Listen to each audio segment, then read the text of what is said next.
Welcome back to my channel. ನಾನು ನಿಮ್ಮ ಕೃಷ್ಣ ತುಳಸಿ. ಇವತ್ತು ನಾನು ನಿಮಗೆ ಮಾವಿನ ಹೋಳಿಗೆನ ತೋರಿಸ್ತಾ ಇದ್ದೀನಿ. ಮಾವಿನ ಹೋಳಿಗೆ ಅಂದರೆ ಎಲ್ರಿಗೂ ಇಷ್ಟ ಆಗುತ್ತಲ್ವಾ? ಹಾಗಾದರೆ ಬನ್ನಿ ನೋಡೋಣ. ನಾನು ಹೋಳಿಗೆ ಮಾಡೋದಕ್ಕೆ 3 ಮಾವಿನ ಹಣ್ಣುಗಳನ್ನು ತೊಗೊತಾ ಇದ್ದೀನಿ. ಕ್ಲೀನಾಗಿ ನೀರಲ್ಲಿ ತೊಳ್ಕೊಂಡು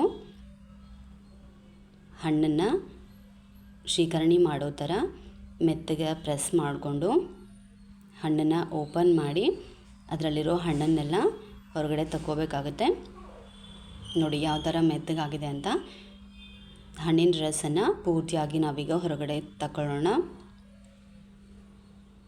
ತುಂಬ ವೆರೈಟೀಸ್ ಆಫ್ ಹೋಳಿಗೆ ಮಾಡ್ತಾರೆ, ಆದರೆ ನಾನಿವತ್ತು ನಿಮಗೆ ಹೋಳಿಗೆ ಮಾವಿನನೇ ತೋರಿಸ್ತಾ ಇದ್ದೀನಿ. ಯಾಕೆಂದರೆ ಮಾವಿನ ಸೀಸನ್ ಆಗಿರೋದ್ರಿಂದ ಮಾವಿನ ಹೋಳಿಗೆ ಮಾಡೋಣ ಅಂತ ಅಂದ್ಕೊಂಡಿದ್ದೀನಿ. ನೋಡಿ ಈ ಥರ ಗೊಟ್ಟನೆಲ್ಲ ಹೊರಗಡೆ ತೆಕ್ಕೊಂಡಿರೋ ಹಣ್ಣನ್ನೆಲ್ಲ ಮಿಕ್ಸಿ ಜಾರ್ಗೆ ನಾನೀಗ ಹಾಕ್ತಾಯಿದ್ದೀನಿ. ನೈಸಾಗಿ ರುಬ್ಕೊಳ್ಳೋಣ. ಯಾವುದೇ ರೀತಿ ಮ್ಯಾಂಗೋ ಪಲ್ಪ್ ಅದರಲ್ಲಿ ಉಳ್ಕೋಬಾರ್ದು. ಈ ರೀತಿ ನೈಸಾಗಿ ರುಬ್ಕೋಬೇಕು. ಈಗ ಹೋಳಿಗೆಗೆ ಕಣಕನ್ನು ರೆಡಿ ಮಾಡ್ಕೊಳ್ಳೋಣ.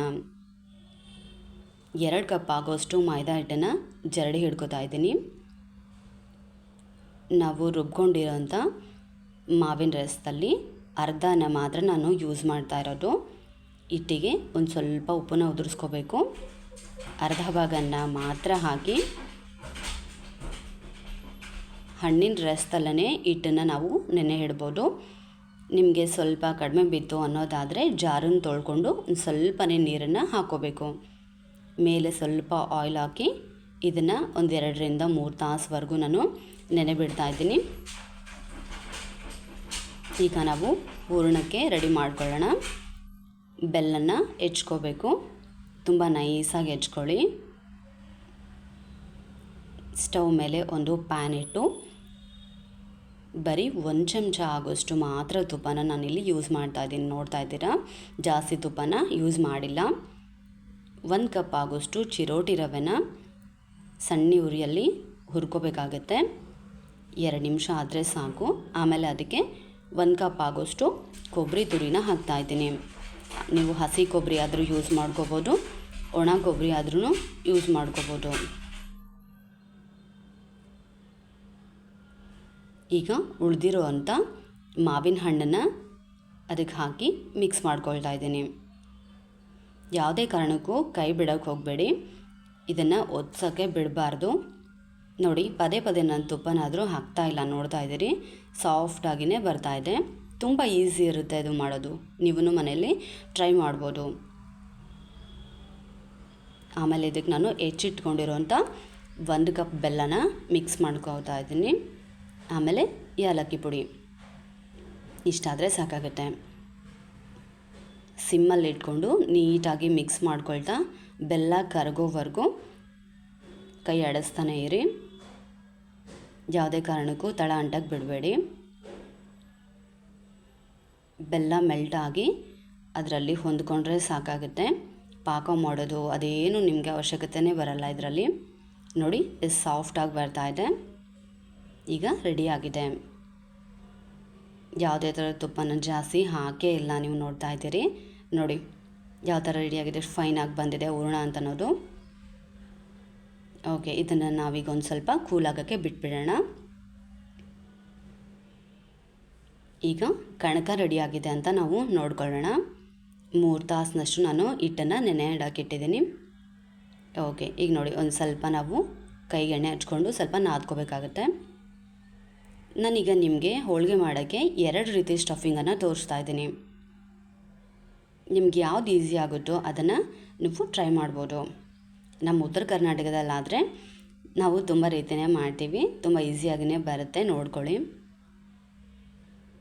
ಕೈಗೆ ಸ್ವಲ್ಪ ಎಣ್ಣೆನ ಹಚ್ಕೊಂಡು ಹಿಟ್ಟನ್ನು ತಗೊಂಡು ಹೂರಣನ ಒಂದು ಸಣ್ಣ ಉಂಡೆ ಥರ ಮಾಡಿಕೊಂಡು ಅದರಲ್ಲಿ ಸ್ಟಫ್ ಮಾಡಿ ಈ ಥರ ನಾವು ಫುಲ್ಲಾಗಿ ಕವರ್ ಮಾಡ್ಕೊಳ್ಬೇಕಾಗುತ್ತೆ ಕಣಕನ. ಇದು ಒಂದು ರೀತಿ ಸ್ಟಫಿಂಗ್ ಆಗುತ್ತೆ, ತುಂಬ ನೀಟಾಗಿ ಬರುತ್ತೆ. ನೋಡಿ,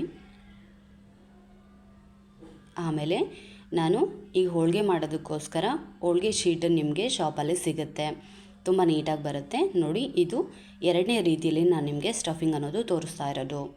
ನಮ್ಮ ಕಡೆ ಜಾಸ್ತಿ ನಾವೆಲ್ಲ ಇದೇ ಥರನೇ ಮಾಡೋದು, ತುಂಬ ನೀಟಾಗಿ ಬರುತ್ತೆ. ಈಗ ನಾವು ನಾರ್ಮಲ್ ಹೋಳ್ಗೆ ಯಾವ ಥರ ಲಟ್ಟಿಸ್ಕೊತೀವೋ ಆ ಥರನೇ ಮಾಡ್ಕೋಬೇಕು. ನೋಡ್ತಾ ಇರ್ಬೋದು, ನೀವು ಹೋಳ್ಗೆನ ಯಾವ ಥರ ಆದರೂ ಲಟ್ಟಿಸ್ಕೊಳ್ಳಿ, ಎಷ್ಟು ದೊಡ್ಡದಾದರೂ ಲಟ್ಟಿಸ್ಕೊಳ್ಳಿ, ಹೋಳ್ಗೆ ಅಂತನ್ನೋದು ಹರಿಯೋದೇ ಇಲ್ಲ, ತುಂಬ ನೀಟಾಗಿ ಬರುತ್ತೆ, ತುಂಬ ರುಚಿಯಾಗಿ ಕೂಡ ಇರುತ್ತೆ. ಹೋಳ್ಗೆ ಕಲಿಯೋರಿಗಂತೂ ಈ ಶೀಟಲ್ಲಿ ಮಾಡಿಕೊಂಡ್ರೆ ತುಂಬ ಈಸಿಯಾಗಿ ಬರುತ್ತೆ. ನೋಡಿ, ನಾನು ಇಷ್ಟು ಮಾಡ್ಕೊಂಡಿದ್ದೀನಿ ಹೋಳಿಗೆ. ಬನ್ನಿ, ತವಾ ಕಾಯಕ್ಕಿಟ್ಟಿದ್ದೀನಿ. ನೋಡಿ, ಶೀಟ್ಗೆ ಒಂದು ಸ್ವಲ್ಪನೂ ಅಂಟೆ ಇಲ್ಲ ಅಂತ ತೋರಿಸ್ತಾ ಇದ್ದೀನಿ ನಿಮಗೆ. ಮೇಲೆ ಸ್ವಲ್ಪ ಆಯಿಲ್ ಹಾಕ್ಕೊಂಡು ಚಿಕ್ಕ ಉರಿಲಿ ಜಾಸ್ತಿ ರೋಸ್ಟ್ ಮಾಡೋ ಅವಶ್ಯಕತೆ ಬೀಳೋದೇ ಇಲ್ಲ ನಿಮಗೆ.